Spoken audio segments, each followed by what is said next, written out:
Deus, sim, concedeu alguns profetas.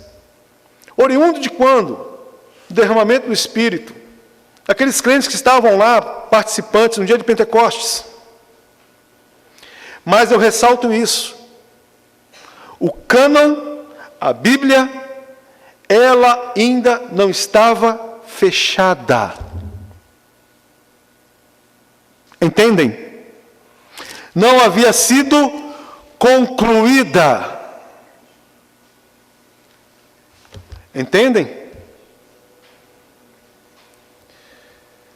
Deus concedeu a profetas, né? E Éfeso, né? Abra a sua Bíblia lá em Éfeso 4, Efésios 4, versículo 11.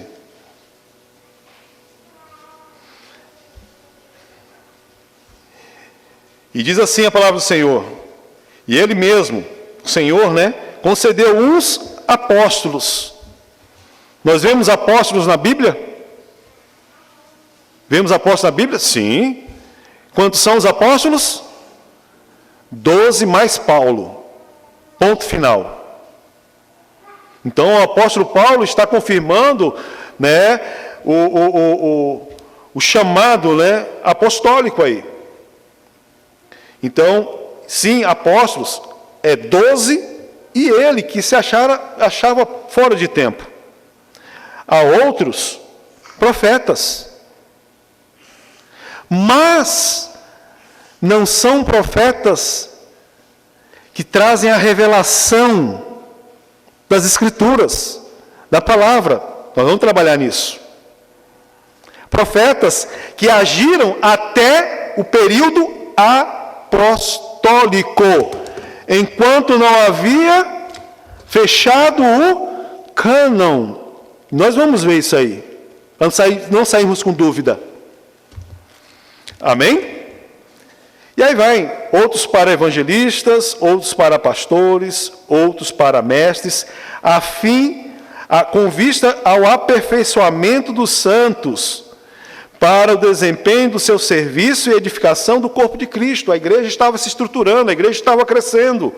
Então Deus, né, trazia esses homens, capacitou esses homens com esse dom, para quê? Para a edificação da igreja, para determinados propósitos, dentro, né, da era apostólica. Dentro da era apostólica. Sim, eles recebiam, como nós vemos lá em Ágabo, né, eles recebiam uma revelação daquilo que estava a acontecer de Deus. Traziam direções específicas à igreja. Confirmavam que, com isso, a obra dos apóstolos. Amém? Amém, irmãos? Ágabo exerce o dom ao anunciar a fome que viria sobre Cláudio, né, no tempo de Cláudio. Né, novamente, vamos ler lá. Versículo 27. Naqueles dias desceram alguns profetas, né, de Jerusalém para Antioquia, e apresentando-se um deles chamado Ágabo, dava a entender pelo Espírito que estava para vir grande fome por todo o mundo, o qual sobreveio nos dias de Cláudio. Então, sim, naquele período apostólico, houveram esses homens que eram usados por Deus, também para exortar a igreja, né? Também para ensinar a igreja, também para chegar e fazer como o que está acontecendo aqui. De avisar a igreja algo que aconteceria no mundo, algo que estava para acontecer, é o exemplo claro aqui, claro. Mas, lembra os irmãos, vou bater nisso, enquanto o cânon não estava fechado. Fechado. O que a teologia reformada, ela vê esse dom nos dias de hoje? Primeiro ponto, irmãos. Revelações especiais, elas cessaram com o fechamento da Escritura. Revelação especial cessou com o fechamento da Escritura. Ponto final. Como assim ponto final, pastor? A própria palavra nos diz. Aonde, pastor? Abra sua Bíblia para ver o que Deus tem para falar a respeito disso. Em Hebreus. Abra em Hebreus. Hebreus 1.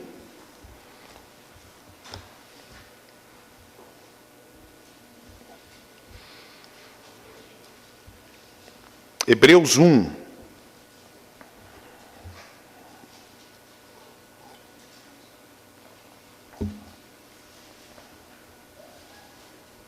Todos acharam? Hebreus 1, versículo 1.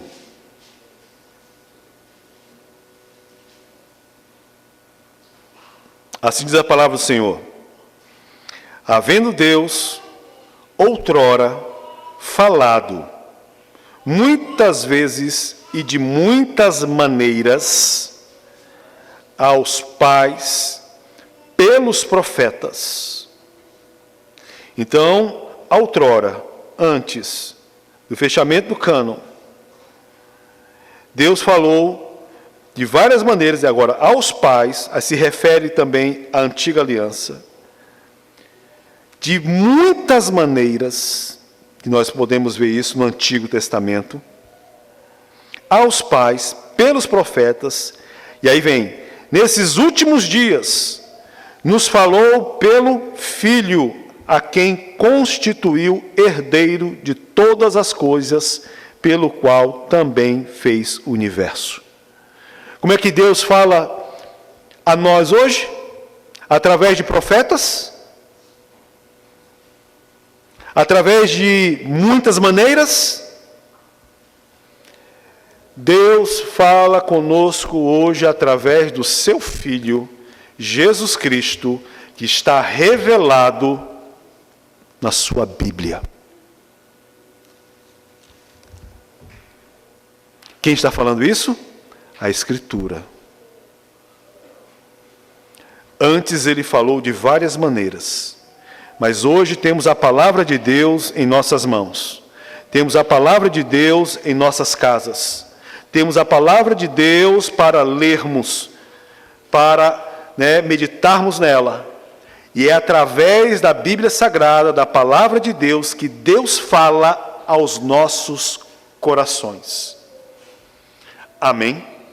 Porque antes ele falava de outra maneira, mas hoje nós temos aqui, toda a vontade de Deus, todo o plano de Deus para as nossas vidas, para a sua igreja, para o seu povo. O dom da profecia, enquanto revelação infalível, cessou.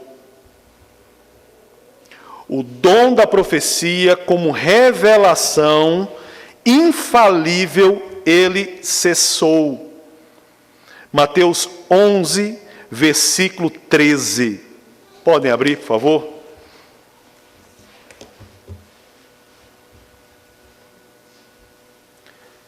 O profeta que falava de forma infalível. Forma infalível que não erra.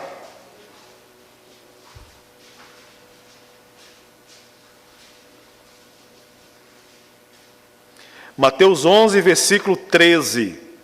Palavras de quem? Do nosso Senhor Jesus Cristo. Porque todos os profetas e a lei profetizaram até quem? João Batista.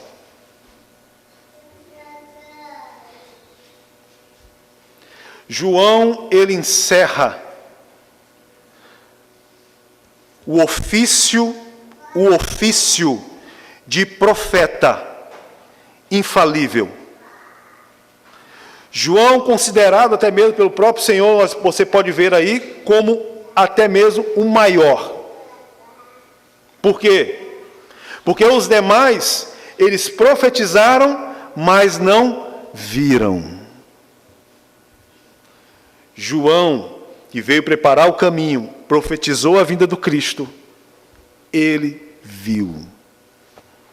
E ali se encerrou, porque a partir daquele momento, a transição para a nova aliança, quem falaria com seu povo, quem falaria de forma direta, quem falaria é Jesus Cristo, através da sua palavra. Amém, irmãos? Ou seja, o que nós podemos concluir, irmãos, se alguém nos dias de hoje, olha só, se alguém nos dias de hoje usa até mesmo, Deus mandou te dizer, assim diz o Senhor. Eu quero voltar lá eu quero que os irmãos lembrem, né, que Ágabo, ele não usou isso. Se alguém diz, assim diz o Senhor, Deus mandou te dizer, Deus me revelou tal coisa, essa pessoa, ela está se colocando em igualdade à palavra de Deus. Não é verdade? Se o próprio Senhor está falando, porque todos os profetas e a lei profetizaram até Jesus Cristo, toda a palavra infalível de revelação, ela se encerra ali. Se encerra ali. Então, se algum homem, algum que se diz profeta, porque o ofício de profeta se encerrou ali. O dom, a gente vê em Ágabo, o dom de profecia, mas nada que venha revelar, trazer uma nova revelação. Se alguém se diz profeta e começa com essa mensagem, assim diz o Senhor, para a sua vida, Deus me revelou, Deus está mandando te dizer, está falando assim, eu estou acima ou em igualdade ao próprio Cristo. Eu estou acima ou em igualdade à palavra de Deus. É ou não é verdade, irmãos? Se nós vimos lá em Hebreus, né? Em Hebreus, havendo Deus outrora falado de muitas vezes, de muitas formas, aos pais pelos profetas, e nesses últimos dias, agora ele fala através de seu Filho, através da palavra. Se alguém se coloca dizendo, trazendo uma nova revelação, ou até mesmo usando o nome do Senhor, assim diz o Senhor, ele está se colocando em pé de igualdade com o próprio Senhor. É um semideus aqui presente. É um semideus. Essa é a grande verdade. E outra coisa mais, que é muito interessante, né? Com relação aos profetas nos dias de hoje. Nos dias de Facebook e rede social. Deus me revelou, Deus me trouxe uma palavra, Deus fez isso, está pedindo para que, porque haverá um grande terremoto. Teve uns meses atrás aí, meu Deus do céu, quanto crente ficou ouvindo até mesmo, não vou dizer nem os falsos profetas, mas o negócio começou com gente secular. Mas vamos colocar aí, os falsos profetas se levantam, né? Depois que acontece alguma coisa, ou aquela coisa, no Japão vai ter um grande terremoto. Gente, isso aí é falado há quanto tempo? Deus me revelou, Deus me trouxe, tal, e é para orar. Orem pelo Japão, orem por isso. E engraçado, irmãos, a gente analisando o texto aqui de Atos dos Apóstolos, versículo 28, diz assim, e apresentando-se um deles, chamado Ágabo, deve entender pelo Espírito que o mundo, que estava para vir, grande fome por todo o mundo. E ele não pediu para ninguém orar para Deus para convencer Deus para não haver essa fome. Ele só veio trazer, vai ter fome, ponto final. Ponto final. Está entendendo? Porque sempre existe, né, assim, nas profecias, né, as profecias falhas, né, as profecias que não acontecem, ou como se jogasse, né, uma coisa ao ar. Se deu certo, porque aí o respaldo qual que é? Vamos orar, porque se nós orarmos e a nossa oração chegar até Deus, então não vai acontecer. Então, se acontecer, porventura, então é porque é profeta. Se não acontecer, é porque a gente orou. Não é verdade, gente? Essa é a grande verdade. Mas o ofício de profeta, o profeta infalível, cessou ali. E se alguém hoje se diz profeta, irmãos, eu dou um conselho, pega um bloquinho. Vai falar, espera aí, meu querido, espera aí, minha querida. Pode falar. Fala tudo, de forma específica. Por quê? Porque o profeta no Antigo Testamento, ele falava de forma infalível. Quando ele dizia, assim diz o Senhor. Então ninguém questionava, porque vinha de Deus. Agora, na nova aliança, irmãos, tem uma outra causa. Os profetas, e a profecia ela tem que ser o quê? Julgada. Para saber se realmente vem de Deus. O que estava acontecendo ali, enquanto o cânon estava aberto. Paulo fala, julguem. É um profeta de Deus, ele quer trazer uma mensagem de Deus, então vamos julgar o que ele vai falar. Vamos ver se realmente vai acontecer. Chega e escreve, espera aí, vamos anotar aqui. Vamos anotar. Porque se acontecer, pode ser de Deus. Se não acontecer, você é um falso profeta. Como muitos que já profetizaram, muitos já declararam muita coisa, e nunca aconteceu. E de repente você foi vítima disso. Você foi vítima disso. É uma grande verdade. É uma grande verdade. Amém, irmãos? Deus ainda guia a sua igreja, né, através do quê? Da sua palavra. Através da providência. O dom profético hoje é manifestado quando? Quando se prega fielmente as Escrituras.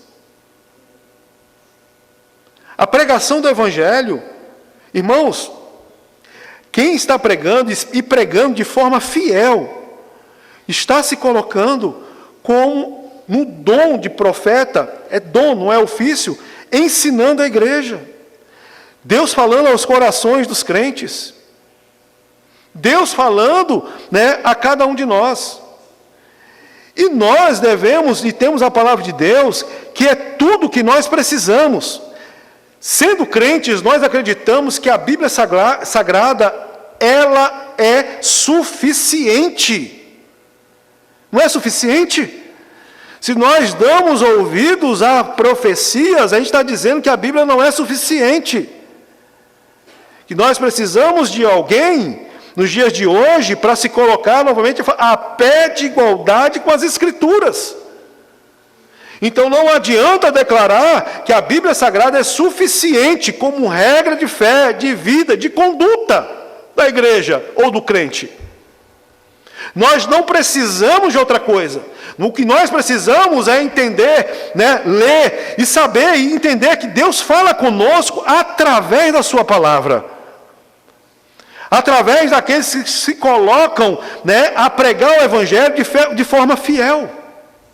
Tem muita coisa que, de repente, eu estarei falando, ou algum pregador estará falando, alguém que se coloca, né, nisso, estará falando coisas que chegam ao teu coração, mas não é o homem que está falando, mas é o Espírito Santo convencendo a você, falando a você.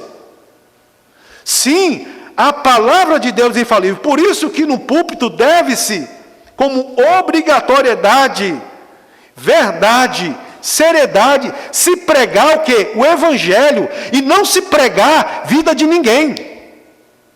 Porque o que é infalível é a palavra. Agora, a vida de um homem, o testemunho de um homem, o que é isso?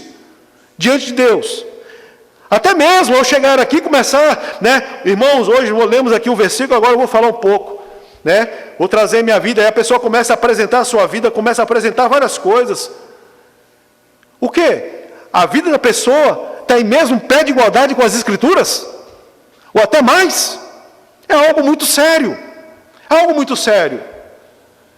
Eu ouvi recentemente de uma pessoa, né, comentando a respeito de um jovem que foi num culto, né, entre aspas, de jovem, que não existe isso, e nesse culto de jovem subiu uma pessoa em cima lá do púlpito, né, e começou e falou 30 minutos, e não abriu a Escritura, e quem estava analisando isso, não era um crente, era um descrente que foi convidado a participar dali, e ele se questionava, espera aí, isso não é de Deus. E essa pessoa não era um crente. Isso não é de Deus. E aí começava a observar, espera aí, por quê? Porque a Escritura, infelizmente, porque as pessoas focam, né, em determinados dons que não são vigentes nos dias de hoje. Também não estou falando que Deus, Ele não pode fazer. Amém? mas a nossa fé, o nosso ponto, a nossa visão não está buscando experiências, de maneira alguma, porque as Escrituras são suficientes. Então se esquece das Escrituras, vão para as experiências, né, geradas por corações pecaminosos, corações idólatras, corações orgulhosos, corações que querem ser exaltados, falam, trazem, e infelizmente pela falta, né, de coerência bíblica, de ensino bíblico, as pessoas seguem, porque é muito mais fácil a gente ouvir alguém falando do que a gente chegar e prestar atenção à palavra de Deus. Não é verdade? É muito mais fácil alguém chegar e falar assim, assim diz o Senhor, Deus mandou te dizer, do que a gente chegar e colocar, sabe, os olhos na palavra de Deus, na Bíblia Sagrada, e buscar entender o que Deus quer falar conosco, ou o que Deus tem para nós. Não é verdade, irmãos? Essa é a grande verdade, nos dias de hoje. Ágapo, os demais profetas, período apostólico. Período apostólico. Uma profecia, né, infalível, Antigo Testamento. João Batista foi o último. João Batista foi o último. O ofício de profeta, no período apostólico, trazendo a revelação, quem estava sobre quem? Os apóstolos. Tanto que a profecia de Ágapo aqui, ela não é revelacional. Quando se fala de revelação, trazendo o que Deus tem, revelando Cristo para a sua igreja. Não é de caráter revelacional. Não é, de maneira alguma. Amém, irmãos? Por que não é? E por que é citada isso aqui? Porque o restante, ninguém fala. O restante do texto é desprezado. Porque se alguém tem um dom de profeta, estou falando aos dias de hoje, porque eu sou profeta. Então eu tenho muito a receber de vocês.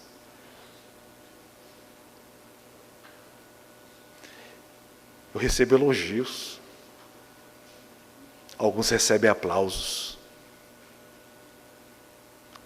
Alguns recebem até mesmo uma obediência cega. Por quê? Porque eu tenho esse dom de profeta, esse dom de falar de determinada maneira. Eu sou visto, eu recebo. Mas por que está apontando isso aqui? Pode ver que, até mesmo a palavra fala aqui que, no versículo 28, apresentando um deles chamado Ágapo, dava a entender pelo Espírito que estava para vir grande fome por todo o mundo, ao qual sobreveio nos dias de Cláudio. Ponto final. Não está trazendo nenhuma revelação nova a respeito de Cristo. O cano estava aberto ainda, a Bíblia estava em aberto, mas não havia sido fechada. E por que isso? Para nos mostrar que o principal talento aqui especificado não é o dom, porque não é ofício de profeta, não é o dom de profecia, mas o coração generoso da igreja. Isso aqui passa, porque todo mundo quer falar de dom, de profeta que destaca a pessoa. Versículo 29. Os discípulos, cada um conforme as suas posses, resolveram enviar socorro aos irmãos que moravam na Judéia.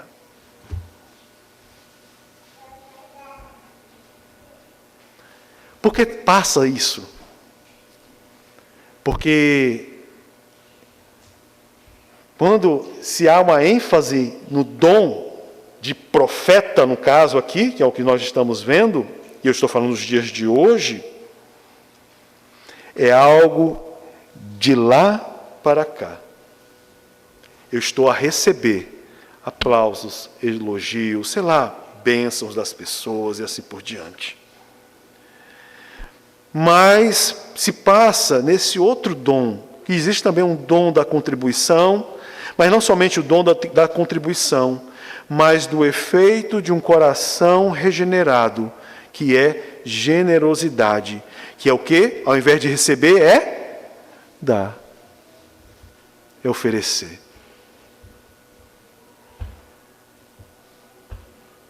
A gente perde, né, muito tempo tentando olhar os dois versículos aqui, mas ninguém quer tocar nesse outro versículo. Ninguém quer falar desses outros versículos. O texto menciona o profeta apenas para preparar o cenário.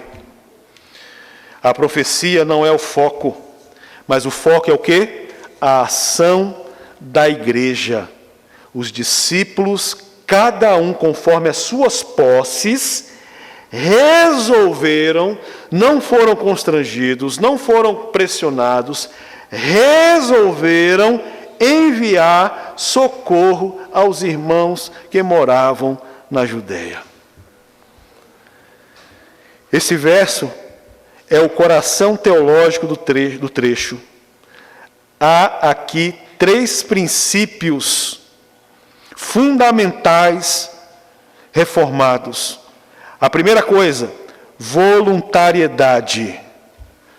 Se você gosta de marcar sua Bíblia, marque aí. Eles, o quê? Os discípulos, cada um, resolveram. Foram voluntários. Ninguém falou assim, olha, você tem que fazer para receber mais. Ninguém falou assim, se você não dá o seu dízimo é porque vai vir um devorador, destruidor, migrador, vai vir doença, vai vir aquilo.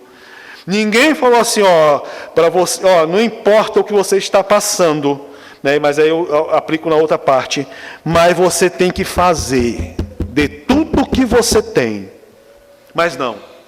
Um coração regenerado, ele o quê? Resolve a contribuir. Um coração regenerado, alcançado pela graça de Deus, grato ao Senhor Jesus, vendo a dificuldade dos irmãos lá na Judeia, eles resolveram, voluntariamente, não por força, não por lei humana, mas com convicção guiada pelo Espírito Santo. Quando nós ofertamos, quando nós voluntariamente fazemos as nossas ofertas para a obra de Deus, para a vida de irmãos, isso é ser guiado, cheio do Espírito Santo. Ser generoso é ser cheio do Espírito Santo. Amém? Mas o que todo mundo quer, ou melhor, eu estou falando de uma forma generalizada, né, irmãos? Quer aplausos, quer ser o profeta, quer ser o pregador, quer ser aquele que é visto, aquele que canta, aquele que faz isso, aquele que faz aquilo outro. Mas quando se mexe naquilo que mais toca o nosso coração, muitas vezes, que é o bolso, a gente retém. Mas os irmãos não, aqui o foco aqui é esse aqui. Generosidade, voluntariedade. Mas como é essa voluntariedade? Com proporção. Novamente, cada um conforme as suas posses. De forma proporcional. De forma proporcional. Quanto é que eu tenho quanto que deve ser meu dízimo? Não é quanto deve ser teu dízimo, mas quanto teu coração é regenerado. Não é um percentual, é uma proporção. Proporcional aos seus bens. Proporcional, melhor, aos seus bens não, aqui, às suas posses. Por quê? Porque ninguém vai dizer assim, eu estou dando mais do que fulano. Porque um rico, por exemplo, vai falar assim, eu estou dando mais do que aquele que é pobre. Não, está sendo proporcional ao que você pode. Proporcional às suas posses. O princípio é o quê? Alegria em nossos corações. O princípio do Antigo Testamento reafirmado no Novo, em 1 Coríntios 16, 2, que diz assim, 1 Coríntios 16, versículo 2. No primeiro dia da semana, domingo, cada um de vós ponha de parte em casa, conforme a sua prosperidade, conforme as suas posses, e vá juntando, para que se não façam coletas quando eu for. Ou seja, de forma voluntária, separada, conforme as posses, vá separando, para chegar e fazer as suas ofertas. Esse princípio aqui é seguido por esses irmãos aqui. Resolveram enviar socorro aos irmãos que moravam na Judéia. E aqui também um outro princípio de universalidade. Cada um deles, cada indivíduo, cada pessoa, de forma única, eles fazem parte da comunhão dos santos, eles estavam fazendo as suas ofertas naquele propósito ali. Mostrando o quê? Que nós somos mordomos no reino de Deus. Nós temos a responsabilidade, de suprir, conforme as bênçãos do Senhor, de forma proporcional ao que nós temos, de forma voluntária, aquilo que o reino de Deus precisa. Amém, irmãos? Aquilo que a igreja de Deus precisa, aquilo que os nossos irmãos precisam, para a glória de Deus. E isso é um princípio de quê? De liberalidade. Versículo 30. O que eles, com efeito, fizeram, enviando-os aos presbíteros por intermédio de Barnabé, e Saulo. Ou seja, os irmãos, eles não fizeram de forma desordenada. Os irmãos não decidiram, assim, vamos fazer uma junta aqui, nós vamos lá levar. Mas não. Trouxeram, levaram aos presbíteros dali da igreja presente. Aos responsáveis da igreja. Aqueles que estavam sendo a liderança da igreja. Alguns da liderança. Barnabé e Saulo. Mostrando o quê? Que existe uma ordem, uma decência, administração, assim como a igreja primitiva deixava aos pés dos apóstolos para a administração dos recursos. Então eles resolveram, de forma generosa, abençoar aos irmãos na Judéia, e o que eles fizeram? Enviaram diretamente para eles? Não. Juntaram e deixaram, enviando-os aos presbíteros por intermédio de Barnabé e de Saulo. Esses seriam os responsáveis, de chegar e enviar essas ofertas. E o que é grandioso aqui também, irmãos, é que o profeta lá, o Ágabo, ele não falou o que estava acontecendo.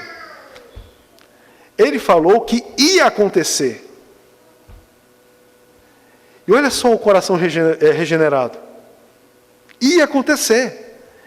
Eles de antemão, eles fizeram. Antes mesmo do fato acontecer, eles resolveram fazer. Amém? O que nos ensina aqui, e reforço isso, um coração regenerado é um coração generoso. Profetas nos dias de hoje, esses que se dizem profetas, eles são falíveis. Falíveis. Não é uma profecia infalível.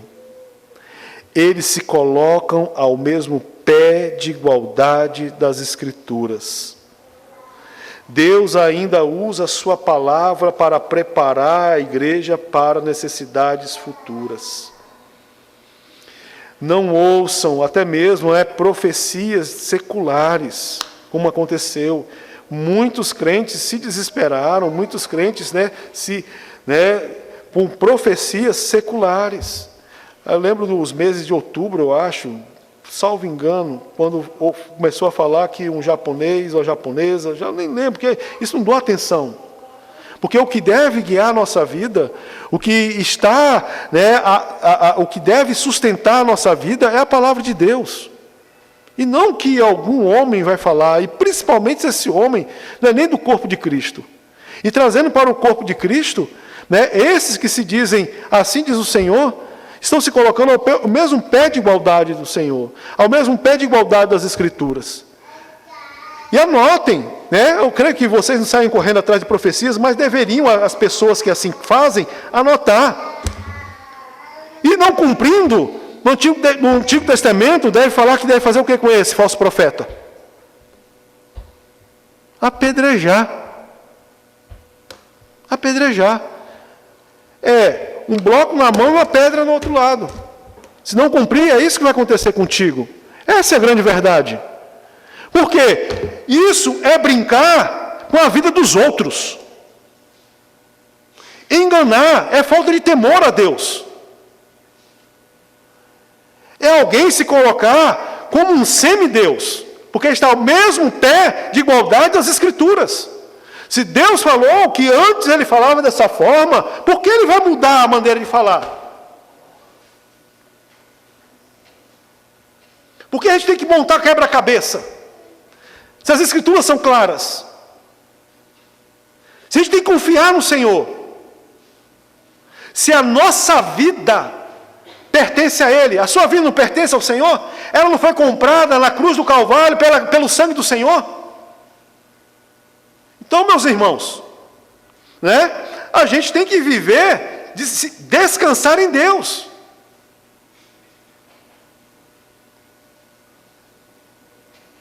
Mas não tem aquela profecia lá do Jonas? Para levar aquele povo, até mesmo falando, porque muitas desculpas desse, a gente tem que orar para que Deus não faça, para convencer o coração de Deus, a vontade de Deus. Ninguém convence a Deus. Mas Jonas, irmãos, aquilo que aconteceu, e ali está registrado nas Escrituras Sagradas, é para mostrar. Ali não foi aquela profecia, não foi para salvação. Mas ali foi para mostrar ao povo judeu a vergonha que eles eram. Como assim, pastor?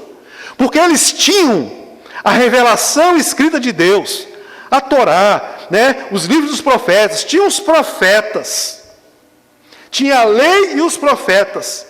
Eles matavam os profetas, eles quebravam a lei, eram rebeldes contra Deus, não se arrependiam dos seus pecados, não é verdade? E aí Deus mostra o que? Um povo pagão, que não tem a revelação escrita da palavra, não é um povo escolhido por Deus, pelo sinal de circuncisão, que ao ouvir aquela mensagem, maldita, entenda, maldita, ou seja, falada de forma bem rápida, porque é maldita a mensagem, ok? Foi maldizida, mal falada. Uma mensagem mal falada também pega ruim também. Mas foi muito rápido. Jonas foi o pregador mais rápido da história, que mais gente ouviu e obedeceu àquela mensagem. Não quis falar, foi como rebelde, como o povo judeu era, falou, aquele povo pagão ouviu e se arrependeu. Mas não é para salvação, mas para o juízo que Deus falou que derramaria. Ou seja, a mensagem ali de Jonas é para mostrar a vergonha do povo de Deus em não obedecer às Escrituras. aplicando para os dias de hoje. A vergonha do povo de Deus de não obedecer, não ser fiel ao Senhor. O dom de contribuição que nós vimos aqui, né, em Atos, né, é essencial para a vida da igreja. Antioquia entendeu. A igreja que recebe graça é uma igreja que dá, é uma igreja que oferece, é uma igreja que sustenta. Amém? Sustenta a igreja, sustenta, né, os seus ministros. E o que mais, né, nós aprendemos? A nossa contribuição, a gente sustenta o quê? Primeiramente, quando nós ofertamos, quando a igreja ela oferece, a igreja ela é generosa. Sustentamos o quê? A pregação da palavra. Pregar a palavra, o que está sendo feito aqui. A igreja não tem condições de sustentar o ministro, deveria, mas não tem. Mas sustentar a palavra, né, a pregação da palavra, é sustentar os ministros, que se dedicam, né, ao estudo das Escrituras e ao ensino da palavra. Então, sustenta a pregação do Evangelho, né, sustenta o que? Também missionários. Sustenta o que? Os obreiros, no caso, os ministros do Evangelho. O que mais? A comunhão dos santos. Na falta de alguns necessitados também. Deus usa as nossas ofertas como parte da sua providência. A fome estava por vir, né, naquele tempo lá. Deus já havia provido recursos em Antioquia.